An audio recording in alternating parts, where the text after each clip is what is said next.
नमस्कार दोस्तों, मेरा नाम है विवेक सेंगर और मैं फिट माई हार्ट और फिट माई हेल्थ का फाउंडर हूं। और आज की इस वीडियो में हम बहुत इंपॉर्टेंट टॉपिक के बारे में डिस्कस करने जा रहे हैं। वो है कंजेस्टिव हार्ट फेलियर के बारे में और ऐसे 7 प्रूवन टेक्निक्स, ऐसे ट्रीटमेंट्स जिनसे हार्ट की पंपिंग को बढ़ाया जा सकता है। देखिए, अगर आप हार्ट के पेशेंट हैं, आपके हार्ट की पंपिंग कम हो गई है या चलने में आपकी सांस फूलती है, या अगर आपको डॉक्टर ने बताया कि आपके हार्ट की नसों में ब्लॉकेज हो गया है, तो इस वीडियो को लास्ट तक ज़रूर देखिएगा, क्योंकि इस वीडियो में एक ऐसी चीज़ छिपी हुई है जिसके बारे में शायद आपको अभी कुछ भी नहीं पता होगा। ये चीज़ें जब बहुत एडवांस लेवल पे आ जाती हैं तब लोगों को पता चलता है। और जो इसका ट्रीटमेंट नॉर्मली हॉस्पिटल्स में डॉक्टर्स के द्वारा बताया जाता है वो यही बताया जाता है कि अगर आपके हार्ट की पंपिंग कम हो गई है तो अभी आगे बढ़ नहीं सकती, आपको इसी लो पंपिंग के साथ पूरी ज़िंदगी बितानी पड़ेगी। दवाओं से आपके सिम्टम्स मैनेज हो सकते हैं लेकिन हार्ट की पंपिंग को बढ़ाया नहीं जा सकता। तो शुरू करते हैं आज इस वीडियो को। तो सबसे पहले हम बात करेंगे कंजेस्टिव हार्ट फेलियर, जिसको हम कहते हैं लो हार्ट पंपिंग। आखिरकार ये होता क्या है? तो देखिए, जिसको हम कहते हैं कंजेस्टिव हार्ट फेलियर, इसी को हम नॉर्मल लैंग्वेज में कहते हैं हार्ट फेलियर, इसी को दूसरे लैंग्वेज में हम कहते हैं लो इजेक्शन फ्रैक्शन। तो देखिए, हार्ट फेलियर क्या होता है? सबसे पहले हार्ट फेलियर का मतलब हार्ट का फेल होना नहीं होता। हार्ट फेलियर का मतलब होता है जब हमारा हार्ट हमारे बॉडी की जितनी मेटाबॉलिक डिमांड है, जितनी आवश्यकता है, अगर उसका मिनिमम क्वांटिटी भी अच्छे से सप्लाई नहीं कर पाता तो उसको हम कहते हैं हार्ट फेलियर। अब हार्ट फेलियर के बाद हमने कंजेस्टिव और लगा दिया। कंजेस्टिव क्यों लगा दिया? क्योंकि हार्ट फेलियर में होता क्या है कि हमारे दिल की दीवारें कमज़ोर हो जाती हैं, वो इतनी ताकत लगा के खून को पंप कर ही नहीं पाती, तो पूरे शरीर में जितना खून पहुंचना चाहिए उतना पहुंच नहीं पाता। इसीलिए क्या होता है, एक कंजेशन हो जाता है। जैसे सड़क में कंजेशन हो जाता है तो गाड़ियाँ आगे नहीं बढ़ पाती, गाड़ी धीरे धीरे चलती है, वैसे बॉडी में जब कंजेशन होगा तो क्या होगा, ब्लड आगे नहीं बढ़ पाएगा।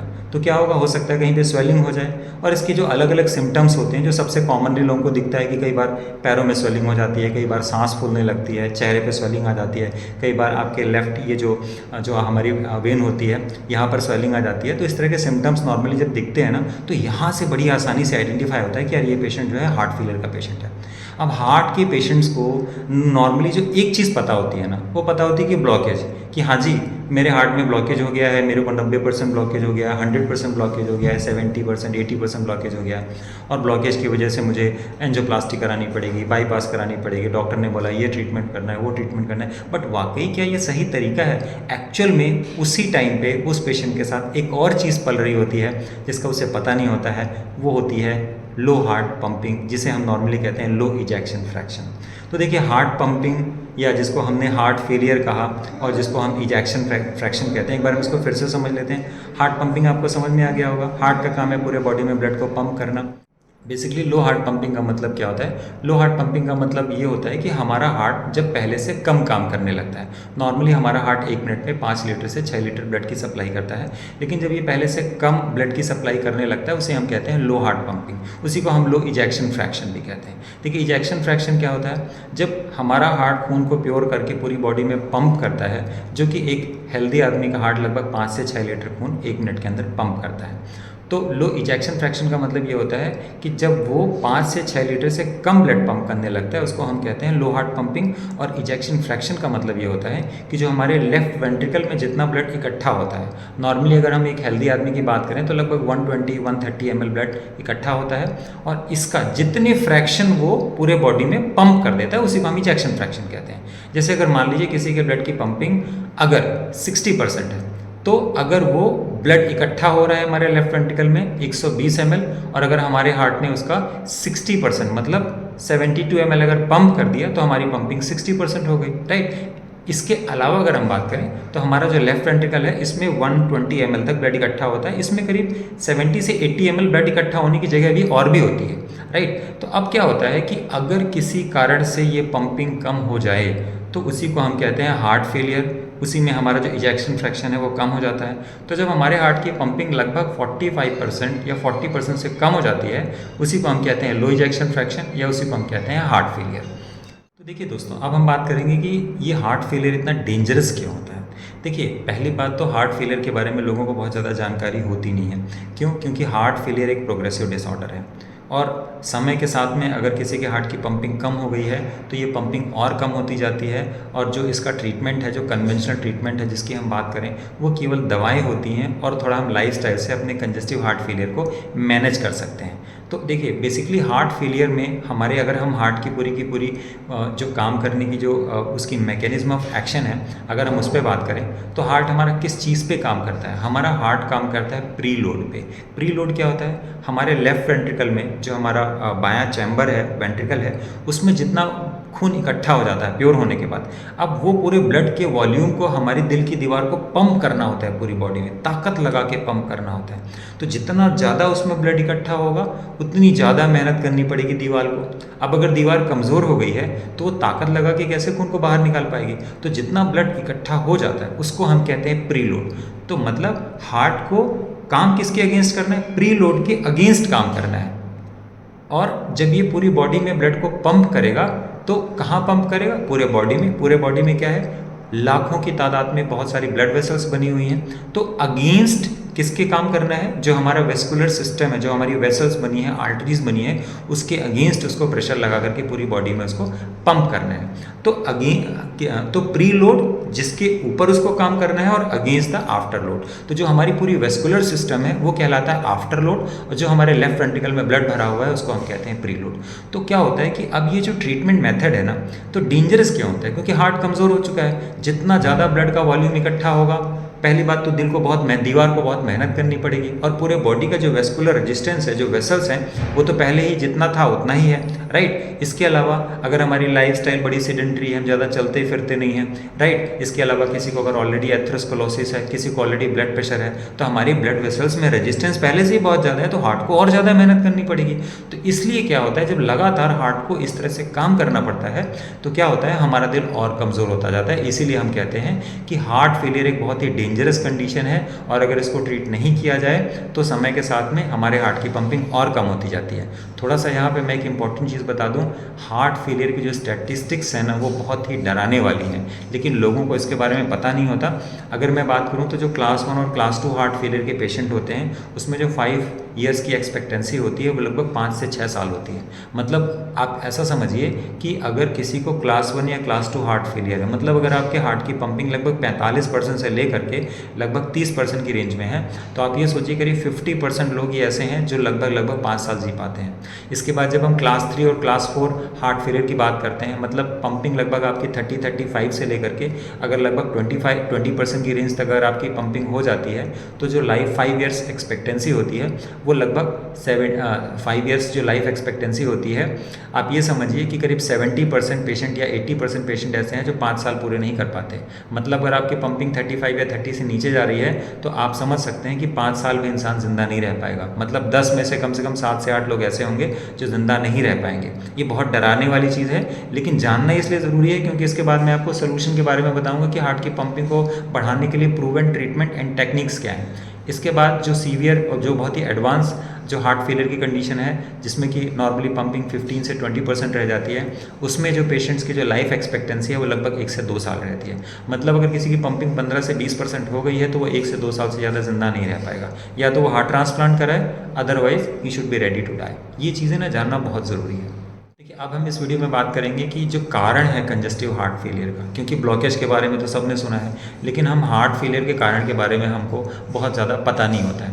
तो नॉर्मली अगर मैं बात करूं तो सबसे जो कॉमन कारण है वो है हार्ट अटैक। जब हार्ट अटैक होता है तो देखिए हार्ट अटैक के बाद लोगों की सर्जरी हो गई, एंजियोप्लास्टी हो गई, बाईपास सर्जरी हो गई, घर आकर के दवाएँ खाने लगे, फिर से ज़िंदगी वैसे ही चलने लगी। लेकिन उन्हें पता नहीं होता कि पहले मेरी पंपिंग 60% थी, हार्ट अटैक की वजह से हार्ट का एक हिस्सा डैमेज हो गया, और डैमेज होने के बाद मेरी हार्ट की पंपिंग जहाँ पहले 60% थी, अब मेरे हार्ट की पंपिंग 35% रह गई है, 30% रह गई है, 25%, कई बार 20% भी रह जाती है।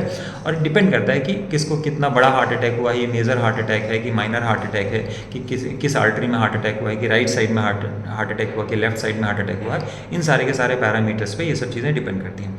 दूसरा एक बहुत बड़ा कारण है जो स्टेबल पेशेंट होते हैं, जिनको कि चलने में सीने में दर्द हो रहा है, या कई बार उनको दर्द भी नहीं होता, उनकी कभी कोई जांच हुई, एंजियोग्राफी हुई, किसी दूसरे टेस्ट के लिए वो गए और साथ में डॉक्टर ने उनका इकोकार्डियोग्राम किया या उनका टीएमटी किया और उनका टीएमटी पॉजिटिव हो गया, फिर एंजियोग्राफी हुई। अच्छा, उन पेशेंट को कोई सिम्टम्स नहीं है, अब उनकी एंजियोग्राफी अगर होती है तो पता चला कि उनको 80% की ब्लॉकेज है या 90% की ब्लॉकेज है, बट पेशेंट स्टेबल पेशेंट है, उसको किसी तरह का कोई सिम्टम्स नहीं है। तो ऐसे केस में क्या होता है कि डॉक्टर उसको एक प्रेशर बनाते हैं कि भैया आप एंजियोप्लास्टी करा लो, नहीं तो ये बहुत ज़्यादा रिस्क हो जाएगा। अभी हम इसके बारे में बहुत ज़्यादा बात नहीं करेंगे, लेकिन होता क्या है कि ऐसे केसेस में अगर किसी के हार्ट की पंपिंग लेट से 60% है, कोई सिम्टम्स नहीं है, और अगर उसका लेट से मान लीजिए एंजियोग्राफी हुआ, उसको ब्लॉकेज का पता लग गया, तो जो हार्ट सर्जरीज होती है ना, that is the second major cause of damaging your heart. ये दूसरा सबसे बड़ा कारण है जिससे लोगों का हार्ट डैमेज हो जाता है और हार्ट की पंपिंग कम हो जाती है। पेशेंट को इसके बारे में कुछ पता नहीं होता, क्योंकि सिम्टम्स भी जब तक पेशेंट के लगभग 25-30 की रेंज में नहीं आ जाते पंपिंग, तब तक उसको पता नहीं होता, इसलिए डॉक्टर को भी चर्चा ही नहीं करते। और अगर मैं बात करूँ नॉट जो हमारा कन्वेंशनल एलोपैथिक जो मेडिकल साइंस है, उसमें हार्ट फेलियर को ठीक करने के लिए केवल मैनेजमेंट है। आप दवाएं दे सकते हैं, मोस्टली बीटा ब्लॉकर्स दी जाती हैं, कैल्शियम चैनल ब्लॉकर्स दी जाती हैं, और कई तरह की और भी मेडिसिन दी जाती हैं, ब्लड थिनर्स दी जाती हैं, कोलेस्ट्रॉल लोअरिंग ड्रग्स दी जाती हैं, जो कि हमारे हार्ट फेलियर को मैनेज तो कर देती हैं, और जो डायरेटिक्स दी जाती हैं ताकि हमारे बॉडी में फ्लूइड नहीं इकट्ठा होने पाए, लेकिन उससे हमारे हार्ट की पंपिंग नहीं बढ़ती। हाँ, पेशेंट को सिम्टम्स ना आए वहाँ तक तो ठीक है, लेकिन ये आपके हार्ट की पंपिंग नहीं बढ़ाती। कई बार पेशेंट से बात करते हैं कि मेरे को डॉक्टर ने दवाई दी, बोला दवाई मेरी चल रही है, इससे मेरा ये पंपिंग का प्रॉब्लम सॉल्व हो जाएगा। भाई आज तक तो मैंने कोई पेशेंट देखा नहीं कि जो दवा खा रहा हो और वो बोले कि मेरी पंपिंग बढ़ जाएगी और उसकी पंपिंग बढ़ जाए।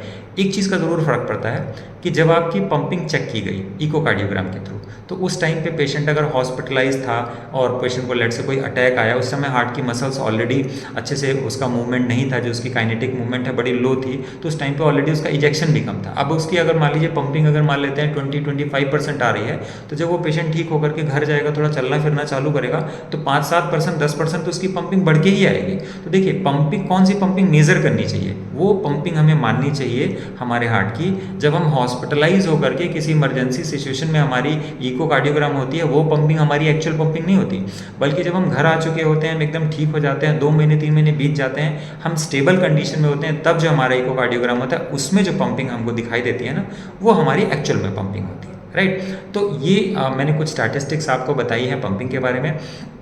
अब यहाँ पे हम बात करेंगे कि ऐसे 7 सीक्रेट्स, 7 ऐसे प्रूवन टेक्निक्स कौन सी हैं जिससे हम अपने हार्ट की पंपिंग को बहुत ही इफेक्टिवली बढ़ा सकते हैं। और अगर आपके हार्ट की पंपिंग कम हो गई है तो इस वीडियो को लास्ट तक ज़रूर देखिएगा, क्योंकि ये सारी की सारी चीज़ें, देखिए मेरा काम क्या है, मैं लोगों के हार्ट के जो लो हार्ट पंपिंग के पेशेंट हैं उनको ठीक करता हूँ, और अपने एक्सपीरियंसेस में और भी जो अलग अलग तरह के टेक्निक्स हैं, ट्रीटमेंट्स हैं, मैंने बहुत सारे ट्रीटमेंट्स एक्सपीरियंस किए हैं। अगर मुझे किसी चीज़ के बारे में पता चलता है तो मैं उसकी जो साइंस है उसको समझता हूँ, और मैं देखता हूँ कि क्या ये हमारे हार्ट की पंपिंग को बढ़ाने में हेल्प कर सकता है। और जो पेशेंट्स को सिम्टम्स बहुत ज़्यादा होते हैं, जब वो पेशेंट उस ट्रीटमेंट के लिए जाते हैं, ज़रूरी नहीं कि सारे ट्रीटमेंट मैं करता हूँ, राइट, लेकिन उनको अगर फ़ायदा होता है, उनके रिजल्ट्स आते हैं, अपने एक्सपीरियंसेस के बेसिस पे मैं आपको आज ये सब चीज़ें शेयर करने जा रहा हूँ। तो सबसे पहला जो ट्रीटमेंट है हमारी लिस्ट में, उसका नाम है EECP थेरेपी। अब देखिए, EECP थेरेपी कोई नया नाम नहीं है। अगर आपने ये नाम पहले सुना हुआ है तो बहुत अच्छी बात है, नहीं सुना हुआ है तो आप गूगल करिए, यूट्यूब करिए। दुनिया का एकमात्र ऐसा क्लिनिकली प्रूवन ट्रीटमेंट है जो USA FDA अप्रूव्ड है, और इस ट्रीटमेंट को पूरी दुनिया में केवल हार्ट की पंपिंग को बढ़ाने के लिए यूज़ किया जाता है। और ये कोई नई टेक्निक नहीं है, 1992 से है। इसका जो साइंस है 1953 में आया था, लेकिन जो डॉक्टर्स होते हैं, जो बड़े बड़े डॉक्टर्स हैं, नॉर्मली वो इस ट्रीटमेंट को लास्ट लाइन ऑफ ट्रीटमेंट की तरह देखते हैं। मतलब अगर किसी की पंपिंग 45 या 40 हो जाए तब भी डॉक्टर आपसे चर्चा नहीं करेगा। डॉक्टर्स नॉर्मली इस ट्रीटमेंट के बारे में पेशेंट से तभी बात करते हैं जब आपके पास कोई ऑप्शन नहीं रह जाता, कंडीशन बहुत ख़राब हो जाती है, पेशेंट की पंपिंग 15 या 20% चली जाती है, उसकी एंजियोप्लास्टी नहीं हो पाती, बाईपास नहीं हो पाती। बहुत सारे ऐसे भी डॉक्टर हैं जो पेशेंट की पंपिंग कम होने के बाद भी अगर उसके हार्ट में ब्लॉकेज है तो स्टंट लगा देते हैं या उसको बाईपास सर्जरी के लिए बोलते हैं, जिससे उसके हार्ट की कंडीशन और ख़राब हो जाती है। एक बात याद रखिए, अगर आपके हार्ट की पंपिंग 35 या 30 के नीचे चली गई है, उस केस में किसी भी तरीके का इंटरवेंशन करना, एंजियोप्लास्टी करना बहुत ही खतरनाक हो जाता है, क्योंकि उससे हार्ट की पंपिंग और कम हो जाती है। EECP को हम कहते हैं इन्हेंस्ड एक्सटर्नल काउंटर पल्सेशन।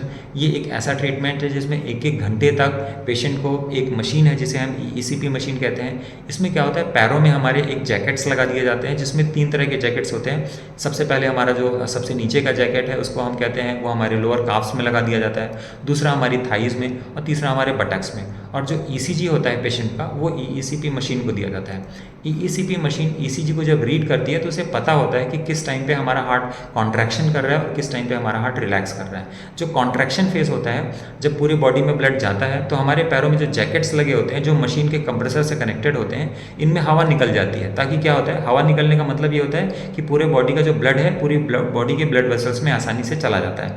लेकिन जब पूरी बॉडी से ब्लड वापस लौटने लगता है तो ये तीनों जैकेट्स क्या करते हैं, सिक्वेंशियली करके एक एक करके दबाव डालते हैं। सबसे पहले नीचे वाला जैकेट, फिर हमारे थाइज वाला जैकेट और फिर सबसे ऊपर बटक्स वाला जैकेट। जब ये प्रेशर पड़ता है तो जो लौटने वाला हमारे हार्ट में ब्लड है उसका वॉल्यूम बढ़ने लगता है और इसका जो मैकेनिज्म ऑफ एक्शन है, इससे हमारा जो वीनस रिटर्न है वो बढ़ जाता है, जिससे हमारे हार्ट में जो ब्लड लौट के आ रहा है, जो वेना केवा से ब्लड लौट के आ रहा है, उसका वॉल्यूम बढ़ जाता है। लगभग 40 से 50 ml एक स्ट्रोक में हमारा ये वॉल्यूम बढ़ जाता है। और जब हमारा blood volume, input blood flow बढ़ जाता है तो कार्डियोलॉजी का एक प्रिंसिपल है जिसमें कि ये कहा जाता है कि अगर एक रेंज के अंदर हम ब्लड के इनफ्लो को बढ़ा देते हैं तो हमारे हार्ट का कार्डियक आउटपुट भी उसी प्रपोजन में बढ़ जाता है। तो इससे क्या होता है, हमारा हार्ट पहले की तुलना में लगभग 30 से 40% ज़्यादा पंप करने लगता है। और यही जो दबाव, जो अभी हमारे पैरों में दबाव पड़ता है, जब ये हमारे आर्टरीज में दबाव पड़ता है, और ये दबाव तब पड़ता है जब हमारा लेफ्ट वेंट्रिकल की जो वॉल्व होती है, जो अयोटा होता है, वो क्लोज्ड होता है। ऐसे समझिए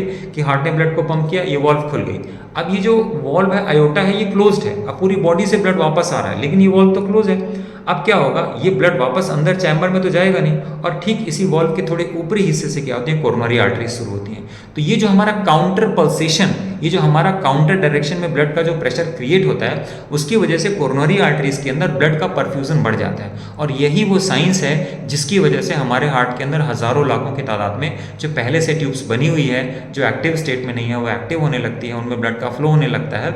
जिससे क्या होता है, पेशेंट को 1 या 2 दिन के अंदर ही जो उसके सिम्टम्स हैं, जो चलने में उसकी सांस फूल रही है, जो उसको रात को नींद नहीं आती है, उसमें उसको आराम दिखने लगता है। क्यों? क्योंकि हार्ट का आउटपुट बढ़ जाता है। और हमारी कोरोनरी आर्टरीज को जब ज़्यादा ब्लड मिलने लगता है तो हार्ट की मसल्स पहले से बेहतर काम करने लगती हैं। और सबसे बड़ी चीज़ ये है कि जिस पेशेंट को जितने ज़्यादा सिम्टम्स होते हैं उसको उतनी जल्दी रिजल्ट्स दिखना शुरू होता है। याद रखिए, इस तरह का ट्रीटमेंट ईईसीपी हर पेशेंट्स को नहीं दिया जाता। अगर आपके राइट साइड में हार्ट फेलियर है, पल्मोनरी हाइपरटेंशन है, आपका बीपी बहुत ज़्यादा बढ़ा हुआ है, राइट, या कि आपकी आयोटिक वॉल्व में किसी तरह का कोई लीकेज है या आपकी वॉल्व सिकुड़ गई है, स्टेनोसिस है, उस केस में इस तरह का ट्रीटमेंट नहीं दिया जाता। लेकिन लगभग 90% पेशेंट ऐसे होते हैं जिनको ये ट्रीटमेंट बहुत ही आसानी से दिया जा सकता है और ये क्लिनिकली प्रूवन तरीका है जिससे हमारे हार्ट की पंपिंग को बढ़ाया जा सकता है। तो पहला ये ट्रीटमेंट, अगर आपकी हार्ट की पंपिंग कम है तो ईईसीपी आपके लिए मिरेकल है। आपको अगर कोई डॉक्टर इसके बारे में मना भी करते हैं तो आप इसके बारे में सेकंड ओपिनियन लीजिए। आप इसके बारे में इंटरनेट से R&D कर सकते हैं। आप अगर हमसे डिस्कस करना चाहते हैं तो हमारे दिए नंबर्स पे आप व्हाट्सएप पे मैसेज ड्रॉप कर सकते हैं। हमारी टीम आपकी ज़रूर हेल्प करेगी इस चीज़ को समझने के लिए। और ये एक ऐसी चीज़ है जो आपको हार्ट फेलियर से बाहर निकाल सकता है, राइट। दूसरा जो ट्रीटमेंट है, ये ट्रीटमेंट को हम कहते हैं पंचकर्मा। ये आयुर्वेदिक ट्रीटमेंट है। और मैं आपको बताऊं, पूरे इंडिया में ऐसे बहुत सारे सेंटर्स हैं जो कई सारे आयुर्वेदिक डॉक्टर हैं। अगर आप जाएंगे तो वो बोलते हैं कि हम आपके हार्ट की पंपिंग बढ़ा देंगे, और सही बताऊं तो बहुत सारे लोगों की पंपिंग बढ़ भी जाती है। हालांकि उसमें टाइम थोड़ा ज़्यादा लगता है। जैसे ईईसीपी एक ट्रीटमेंट है जो लगभग 7 से 8 हफ्ते टाइम लेता है। अगर हम पंचकर्मा की बात करें तो 5 से 6 महीने लग जाते हैं। तो देखिए, पंचकर्मा एक बहुत ही प्राचीन एक चिकित्सा पद्धति है जिसमें इसका पर्पस क्या होता है। इसमें पंचकर्मा में जो कुछ तरह की चिकित्साएं की जाती हैं, जिसमें सबसे प्रमुख होता है आपका अभ्यंगम। इसमें पूरे शरीर में मालिश की जाती है। जो हमारे शरीर के अलग अलग इंपॉर्टेंट पॉइंट्स होते हैं वहाँ पे प्रेशर डाला जाता है, और एक मेडिकेटेड ऑयल से जब हमारे शरीर में मालिश की जाती है तो क्या होता है, जो ब्लड का फ्लो, जैसे मैंने आपको शुरू में ही बताया था कि कंजेस्टिव हार्ट फेलियर क्या होता है, कंजेशन हो जाता है। तो पूरे बॉडी का ब्लड फ्लो जो है ना, वो रीस्टोर हो जाता है। ब्लड अपने आप फ्लो होने लगता है पूरी बॉडी में। तो जब ब्लड फ्लो होने लगता है, जो रुका हुआ ब्लड था, तो हमारे हार्ट के ऊपर जो आफ्टर लोड है वो काफ़ी कम हो जाता है। पूरे बॉडी का टॉक्सिन्स बाहर निकलने लगता है। तो इस तरह का ट्रीटमेंट है जिसको हम कहते हैं अभ्यंगम। अभ्यंगम की तरह एक और ट्रीटमेंट होता है जिसको कहते हैं पोटली मसाज, जिसमें कई तरह की मेडिसिनल हर्ब्स यूज़ की जाती हैं, जिससे पूरी बॉडी में मालिश के साथ में क्या होता है, पोटली से उसकी सिकाई की जाती है। तो ये 2 ट्रीटमेंट होते हैं। इसके अलावा स्टीम बाथ यूज़ किया जाता है। इसके अलावा एक और चिकित्सा है जिसको हम कहते हैं हृदय बस्ती। हृदय बस्ती में हमारे हार्ट के ऊपर के हिस्से में कैस्टर ऑयल डाल करके, गरम गरम कैस्टर ऑयल डाल करके वहाँ उस एरिया की सिकाई की जाती है। इसके अलावा कैस्टर ऑयल के अलावा मदार के पत्ते हैं। इसके अलावा कैस्टर ऑयल के अलावा जो कैस्टर के लीव्स हैं, इन लीव्स को भी हल्का गर्म करके वहाँ बांध दिया जाता है और उसको लगभग 3 से 4 घंटे तक बंधा रहने दिया जाता है। ये सब टेक्निक्स भी यूज़ की जाती हैं। इसके अलावा शिरोधारा है और आपका एनीमा है। एनीमा एक बहुत ही पावरफुल ट्रीटमेंट है अगर मैं बात करूं जो कंजेस्टिव हार्ट फेलियर के पेशेंट हैं, क्योंकि हमारे बॉडी में से जो टॉक्सिन्स को निकालने का सबसे जो इम्पॉर्टेंट रोल है वो है हमारे कोलोन का। और नॉर्मली होता क्या है कि अगर आप सेम टाइप की डाइट पे हैं तो कोलोन से क्या होता है, जो हमारे बॉडी में पूरा अनडाइजेस्टेड फूड होता है वो फिर मॉइस्चर को एब्जॉर्ब करने के लिए जब वो कोलोन में जाता है, लेकिन अगर आपका खाना सही नहीं है, अगर आप रोटी सब्जी दाल चावल हाई कार्ब या बहुत ज़्यादा मसाले वाला या फ्राइड आइटम खा रहे हैं, तो ये सारा का सारा फूड जाकर के हमारी कोलोन से एब्जॉर्ब हो जाता है और एब्जॉर्ब होने के बाद हमारे ब्लड वेसल्स में जाता है और वहाँ पे इन्फ्लामेशन क्रिएट करता है, और इन्फ्लामेशन क्रिएट होता है तो हमारे हार्ट के ऊपर और ज़्यादा लोड बढ़ जाता है। तो कोलोन से क्या, जो अभी मैंने आपको बताया एनीमा हमारी कोलोन को क्लीन करने का एक बहुत ही इफेक्टिव तरीका है। तो नॉर्मली हम पानी का एनीमा कर सकते हैं या त्रिफला पाउडर का एनीमा या मेडिकेटेड एनीमा या मेडिकेटेड ऑयल होते हैं उसका भी एनीमा। इसके लिए आप किसी आयुर्वेदिक डॉक्टर की सलाह ले सकते हैं। ये बहुत पावरफुल तरीका है, इतना गजब का तरीका है। और साथ में अगर आपको कॉन्स्टिपेशन वगैरह भी है तो बेस्ट है कि एनीमा का एक बहुत ही एडवांस वर्जन होता है जिसको हम कहते हैं कोलोन हाइड्रोथेरेपी। आप इस ट्रीटमेंट के लिए ज़रूर जाएँ। अगर हम ये ट्रीटमेंट करते हैं तो इसका फ़ायदा क्या होता है, डायरेक्टली हमें समझ में नहीं आता कि इससे हमें पंपिंग कैसे बढ़ेगी, लेकिन इस ट्रीटमेंट का फ़ायदा ये कि हमारे बॉडी का जो आफ्टर लोड है ये बहुत कम कर देता है। जब आफ्टर लोड कम कर देता है और हम एक सही डाइट के साथ लंबे समय तक इसको फॉलो करते हैं तो हमारे हार्ट की पंपिंग अपने आप बढ़ने लगती है, क्योंकि हमारी हार्ट की मसल्स अपने आप को रिपेयर करने लगती हैं, हमारे टिश्यू हील कर जाते हैं, जिससे कि इंसान के हार्ट की पंपिंग बढ़ जाती है। और जो आयुर्वेदिक डॉक्टर होते हैं वो इसी तरह की बात करते हैं और वो बिल्कुल ठीक बात करते हैं। उनका जो ये जो अप्रोच है ना, बिल्कुल सही अप्रोच है।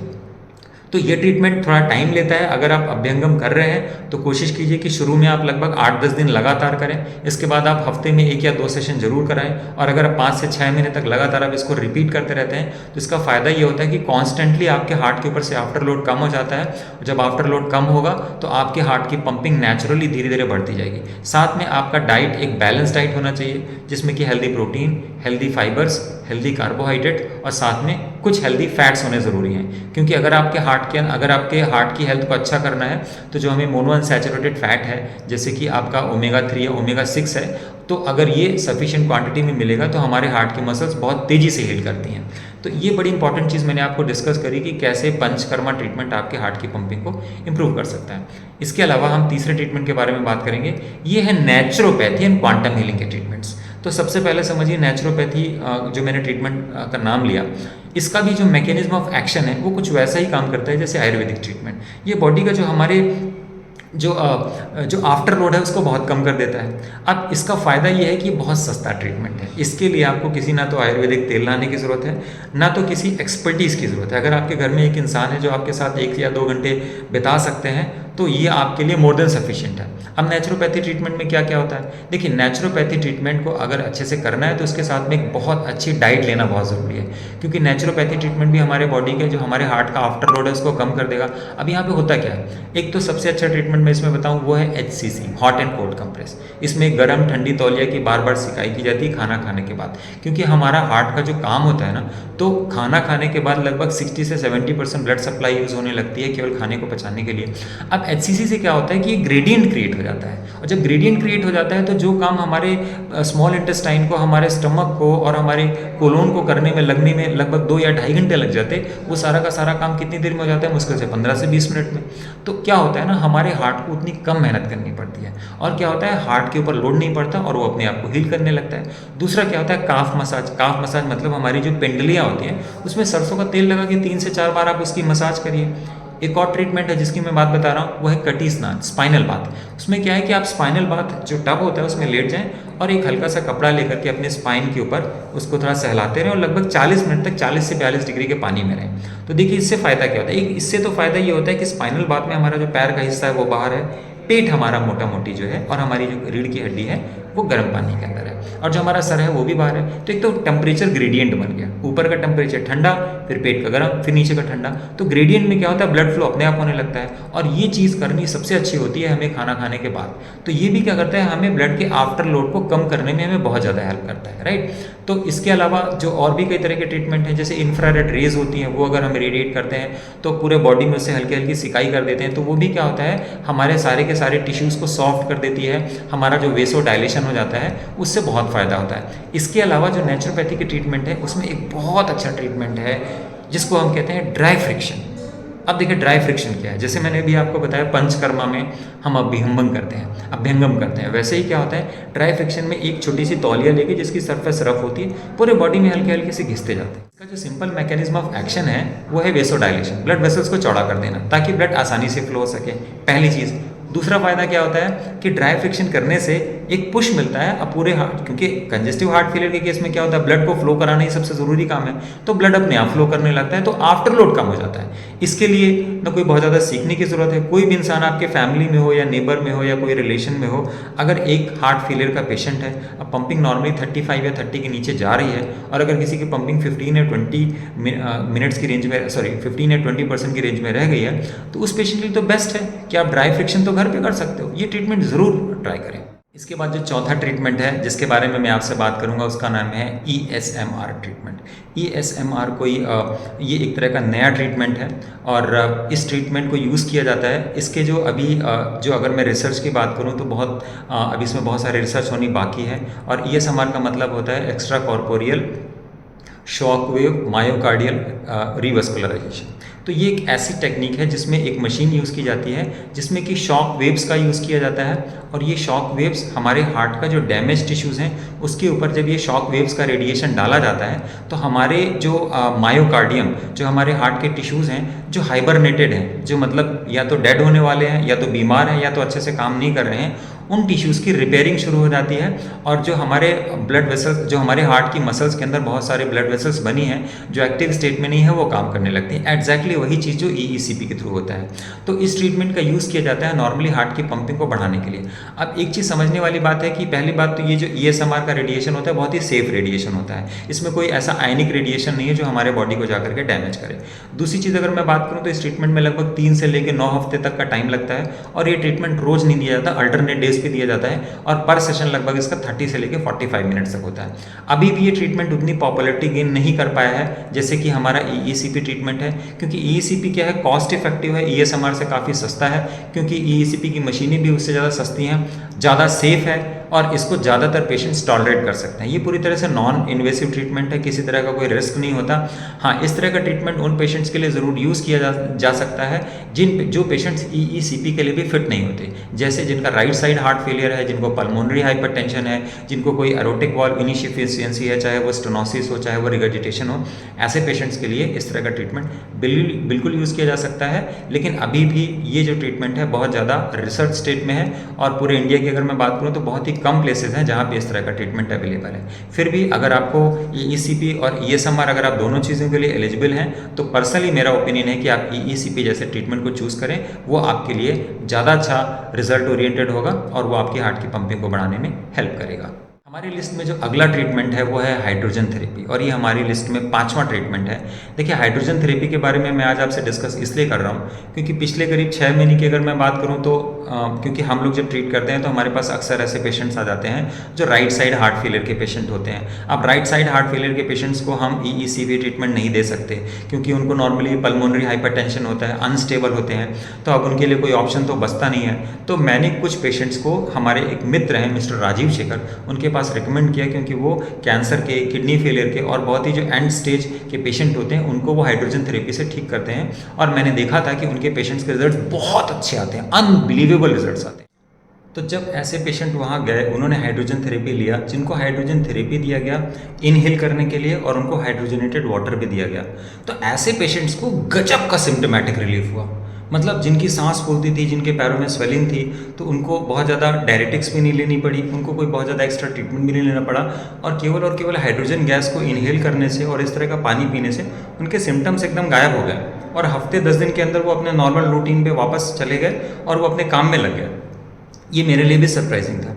इसके बाद मैंने कुछ ऐसे पेशेंट्स को भी रिकमेंड किया उनके पास ट्रीटमेंट लेने के लिए जिनके हार्ट की पंपिंग कम हो गई थी, उनको सिम्टम्स भी थे। तो अगर मैं बात करूं नटशेल में कि ये ट्रीटमेंट बहुत ही पावरफुल ट्रीटमेंट है, पर अभी तक मैंने किसी पेशेंट को कि केवल हाइड्रोजन थेरेपी के बाद उसकी पंपिंग बढ़ गई हो, अभी इसको देखने में मुझे टाइम लगेगा। पर जो रिजल्ट्स अभी तक मैंने देखे, I have seen amazing result. तो मैं ये मान सकता हूँ कि जैसे हम EECP ट्रीटमेंट देते हैं, अगर उसके साथ में हम हाइड्रोजन थेरेपी को क्लब कर दें तो जो रिजल्ट्स आने वाले हैं that is going to be shocking. वो इतने अच्छे रिजल्ट्स होंगे। और मैं बात इसलिए कर रहा हूँ क्योंकि हार्ट फेलियर के लिए कोई ऐसा मेन स्ट्रीम का ट्रीटमेंट है ही नहीं कि आप जाएंगे बोलेंगे हाँ ये ट्रीटमेंट बना है आप ये ले लो। जैसे अगर आपको मलेरिया है आप जाएंगे, आपको डॉक्टर ने दे दिया कि आप ये टैबलेट ले लो आप ठीक हो जाएगा। आपको फीवर है तो आपने पैरासीटामोल ले लिया, आपको बुखार उतर जाएगा। कोई ऐसे बना बनाया लाइन ऑफ ट्रीटमेंट नहीं है।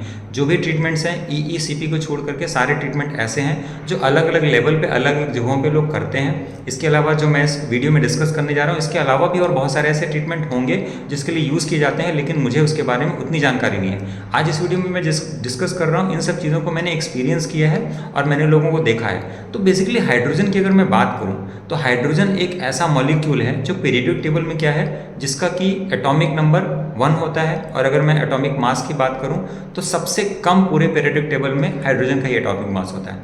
इसका फ़ायदा ये होता है कि जब हम हाइड्रोजन को इनहेल करते हैं तो ये हमारे बॉडी के हर एक सेल्स तक जाती है, हर एक सेल्स को पेनिट्रेट करके जो ऑक्सीडेटिव स्ट्रेस है उसको पूरी तरह से सबसाइड करने लगती है। क्योंकि हार्ट फेलियर का जो एक बहुत बड़ा कारण है वो है ऑक्सीडेटिव स्ट्रेस। इसके अलावा हाइड्रोजन थेरेपी हमारे हार्ट की मसल्स में जो सेलुलर डेथ हो रही है, क्योंकि हार्ट फेलियर में जब पेशेंट एडवांस स्टेज में चला जाता है तो उसके जो हार्ट की मसल्स हैं मायोकार्डियम उनमें डेथ होती रहती है, उनकी स्टेट हमेशा खराब हो रही है, उनकी सेहत हमेशा खराब हो रही है, उसको वहाँ पे रोक देता है। ये हाइड्रोजन थेरेपी उन सेल्स की डेथ को रोक देती है, जिससे क्या होता है हमारा जो मायोकार्डियम है वो अपने आप हील करना शुरू कर देता है। इसके अलावा जो दूसरा फायदा होता है ये ऑक्सीडेटिव स्ट्रेस को कम कर देती है, इन्फ्लामेशन को कम कर देती है। और जिसकी वजह से जैसे मैंने देखा है कि जो कैंसर के पेशेंट होते हैं उनमें कैंसर में जो कैंसर मार्कर्स होते हैं जो कि लगभग 15,000 20,000 के रेंज में होते हैं, जब हाइड्रोजन थेरेपी दिया जाता है तो लगभग 10 से 15 दिन के अंदर ही उनके जो मार्कर्स हैं जहाँ 10,000 15,000 के रेंज में जो मार्कर्स हैं वो नॉर्मली 1000 के नीचे आ जाते हैं। तो ये सब चीज़ें मैंने अपने एक्सपीरियंस में देखी हैं। और जब मैंने हार्ट फेलियर पेशेंट्स के ऊपर इसके रिजल्ट्स देखे तो मैंने आपको पहले ही बताया कि ये एकदम शॉकिंग है। और ख़ास तौर से ऐसे पेशेंट जिनके लिए हार्ट फेलियर में भी अगर कोई ऑप्शन नहीं मिल पा रहा है तो ये हाइड्रोजन थेरेपी बहुत ही चमत्कारिक चीज़ हो सकती है जो उनकी हार्ट की हेल्थ को अच्छा कर दे। अच्छा देखिए, सबसे अच्छी चीज़ क्या है कि जो मैंने अभी आपको जितने ट्रीटमेंट्स के बारे में बताया, मैंने आपको EECP के बारे में बताया, मैंने आपको ESMR के बारे में बताया, मैंने आपको पंचकर्मा के बारे में बताया, मैंने आपको नेचुरोपैथी के बारे में बताया और अभी मैं आपको हाइड्रोजन थेरेपी के बारे में बता रहा हूँ। तो ये सारे के सारे ट्रीटमेंट ऐसे हैं जिसको कि आप क्लब कर सकते हैं, आप जोड़ सकते हैं, मतलब एक साथ आप एक से अधिक ट्रीटमेंट ले सकते हैं। और एक अच्छी स्ट्रैटेजी यही होती है कि आप एक बहुत अच्छी लाइफस्टाइल के साथ में आप इन सारे के सारे ट्रीटमेंट्स को ऐड करके चलें। जब हम इन ट्रीटमेंट्स को साथ में ऐड करके चलेंगे तो जो रिजल्ट्स आने वाले हैं ना वो गजब के रिजल्ट्स आने वाले हैं। और मैं आपको बताऊं कि ऐसे बहुत लोगों को आपने देखा होगा जिनके हार्ट की पंपिंग बढ़ जाती है। ये वही लोग हैं जिस रूट पे चलते हैं। नॉर्मली एक हॉस्पिटल के एक डॉक्टर के चक्कर लगाने के अलावा आप ऐसे लोगों के पास भी जाइए जो अल्टरनेटिव तरीके से ऐसी चीज़ों को ठीक कर रहे हैं। जैसे मैंने आपको कुछ चीज़ें बताई, हो सकता है ऐसी भी बहुत चीज़ें हैं जो मुझे भी नहीं पता, पर अगर कोई बता रहा है तो आप अपना लॉजिकल माइंड लगा करके उसको समझने की कोशिश कीजिए, उसकी अप्रोच को देखिए, उनके पेशेंट से मिलिए और अगर आपको पॉजिटिव रिजल्ट्स और पॉजिटिव फीडबैक मिलते हैं तो ज़रूर आप ट्राई कीजिए। बहुत ज़्यादा लॉजिकली फिट होने से कोई सोल्यूशन नहीं निकलने वाला है। क्यों? क्योंकि अगर आप कन्वेंशनल अप्रोच की बात करें तो वहाँ पे ऐसी बीमारी के लिए कोई ट्रीटमेंट नहीं है, राइट। इसके बाद हम बात करेंगे जो हमारा इस लिस्ट में छठवां ट्रीटमेंट है वो है टेराहर्ट्ज का। देखिए, टेराहर्ट्ज एक फ्रिक्वेंसी होती है। टेराहर्ट्ज फ्रिक्वेंसी नॉर्मली अगर हम बात करें तो एक टेरा का मतलब होता है 1 × 10⁻12 हर्ट्ज की फ्रिक्वेंसी। ये फ्रिक्वेंसी की अगर मैं बात करूं तो ये फ्रिक्वेंसी एक्स रेज से बिल्कुल डिफरेंट है, क्योंकि एक्स रेज क्या होती है, कुछ नैनोमीटर्स की फ्रिक्वेंसी होती है। ये नैनोमीटर की जो फ्रिक्वेंसी होती है जब हमारे बॉडी में जाती हैं तो ये हमको आयनिक तरीके से क्या कर देती हैं, हमारे सेल्स को डैमेज कर देती हैं। और डैमेज करने की वजह से क्या हो जाता है कि वहाँ पे ये डैमेज हो जाती है, साइट्स डैमेज हो जाती है और वहाँ पे सेल डेथ होनी शुरू हो जाती है, राइट। लेकिन टेराहर्ट्ज जो फ्रिक्वेंसी है ये एक ऐसी फ्रिक्वेंसी है जो हमें हमारे जो टिश्यूज़ हैं उसको किसी भी आयनिक तरीके से डैमेज नहीं करती। और इसके अलावा क्या होता है, जो टेराहर्ट्ज गन होती है उसमें एक छोटा सा एक हीटिंग पंखा लगा होता है कि जब जिस ऑर्गन के ऊपर हम ये टेराहर्ट्ज गन्स को रेडिएट करते हैं तो ये हल्के हल्के जो गर्म हवा जाती है वो क्या करती है, हमारे टिश्यूज़ को मोबिलाइज कर देती है, जिसकी वजह से वहाँ पे वेसोडाइलेशन हो जाता है। और जहाँ पर भी हम टेराहर्ट्ज गन को एक्सपोज करेंगे वहाँ की ब्लड वेसल्स डायलेट हो जाएंगी, वहाँ पे ब्लड का फ्लो अच्छा हो जाएगा और जिसकी वजह से हमारा हार्ट का जो आफ्टर लोड है वो अपने आप कम हो जाएगा। और टेराहर्ट्ज फ्रिक्वेंसी का जो मैकेनिज्म ऑफ एक्शन एक्शन है ये हमारे जो हाइबरनेटेड ब्लड वेसल्स हैं इसको हील करने में हेल्प करती हैं। जब हमारी हाइबरनेटेड ब्लड वेसल्स हील होने लगती हैं तो वहाँ पे अपने आप क्या हो जाती है, सेल्स की ग्रोथ शुरू हो जाती है, वहाँ पे सेल्स अपने आप रीजनरेट हो जाती हैं और जो हमारा मायोकार्डियम है जो कमज़ोर हो गया है वो फिर से स्ट्रेंथ ले लेता है और फिर से काम करने लगता है, राइट। तो ये सबसे अच्छी चीज़ क्या है, ये जो डिवाइस है बहुत सस्ता आता है। अगर आप अमेजॉन फ्लिपकार्ट में भी देखेंगे तो लगभग ये 3000 या 2500 की रेंज में आता है और इसको आप अपने घर से लेके घर में आप अपना सेटअप बना कर इसको अपने हार्ट के ऊपर यूज़ कर सकते हैं। देखिए इसमें एक चीज़ का ध्यान देना होता है कि अगर आपकी पहले एंजियोप्लास्टी हो चुकी है तो आप उस कंडीशन में टेराहर्ट्ज़ गन का इस्तेमाल ना करें। क्यों? क्योंकि जो स्टंट लगाया जाता है वो एक मेटालिक सब्सटेंस है और जो टेराहर्ट्ज़ गन में हमारी एक हल्की सी हीट रेडिएट होती है वो क्या कर सकती है, वो स्टंट को अनस्टेबल कर सकती है जिसकी वजह से आपको इन्फ्लामेशन हो सकता है, उसकी वजह से आपको पेन भी हो सकता है। तो अगर आपके हार्ट में कोई स्टंट नहीं लगा हुआ है, अगर पहले आपकी बाईपास हो चुकी है तो भी आप एलिजिबल हैं टेराहर्ट्ज़ गन लेने के लिए। अगर आपको किसी दूसरे रीज़न की वजह से हार्ट फेलियर हुआ है लेकिन आपके हार्ट में कोई स्टंट नहीं लगा हुआ है तो भी आप टेराहर्ट्ज़ गन को यूज़ कर सकते हैं। इसके अलावा अगर आपको पहले से स्टंट लगा हुआ है, आपको अगर टेराहर्ट्ज़ गन यूज़ करनी है तो उस केस में ज़रूरी है कि उसका पंखा ऑपरेट ना हो। हालांकि इस मशीन में जो मैंने देखा है फ़ैन को स्विच ऑफ करने का कोई ऑप्शन नहीं होता है। अगर आप चाहें तो अपने ऊपर एक कपड़ा लगा करके फिर भी लगा सकते हैं, लेकिन मेक श्योर आप सावधानी से इस ट्रीटमेंट को लें और अगर आपको कोई भी डिस्कम्फर्ट लगे तो आप उसको यहाँ पे इस ट्रीटमेंट को वहाँ पर रोक दें, इस ट्रीटमेंट को कंटिन्यू ना करें, राइट। इसके अलावा जो मैंने आपको अल्टरनेटिव ट्रीटमेंट बताए हैं आप उन ट्रीटमेंट्स का यूज़ कर सकते हैं।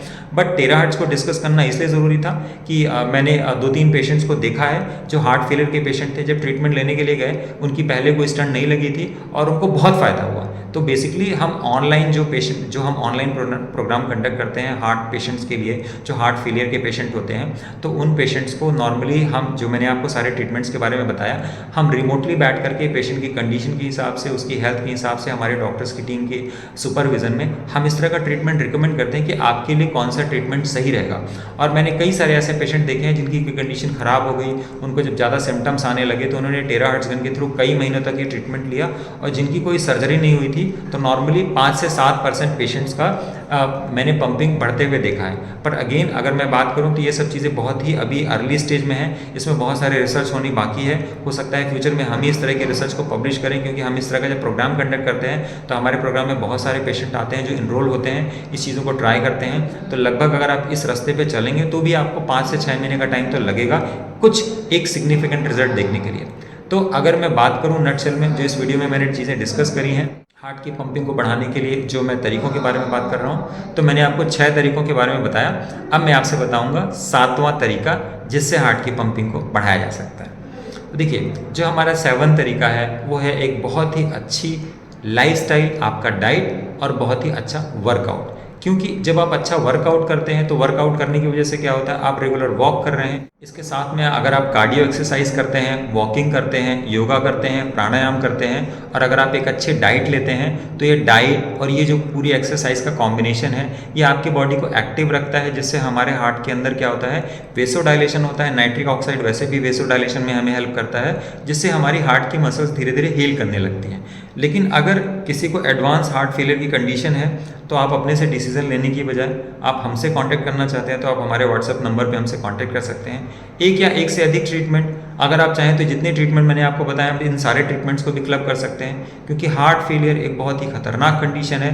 मैंने शुरू में आपको स्टैटिस्टिक्स बताया था कि जो एडवांस हार्ट फेलियर की कंडीशन है जहाँ पे हार्ट ट्रांसप्लांट के लिए बोला जाता है वहाँ पे कोई ऑप्शन नहीं होता, और ये सारी चीज़ें ऐसी हैं जिसमें से अगर मैं 1 या 2 ट्रीटमेंट्स को छोड़ दूँ तो ज़्यादातर ट्रीटमेंट ऐसे हैं जो बहुत ही सस्ते हैं, बहुत ही कॉस्ट इफेक्टिव हैं, उसको घर पे किया जा सकता है। बस ज़रूरत होती है आपको एक सही मार्गदर्शन की जिसमें हम आपकी हेल्प कर सकते हैं।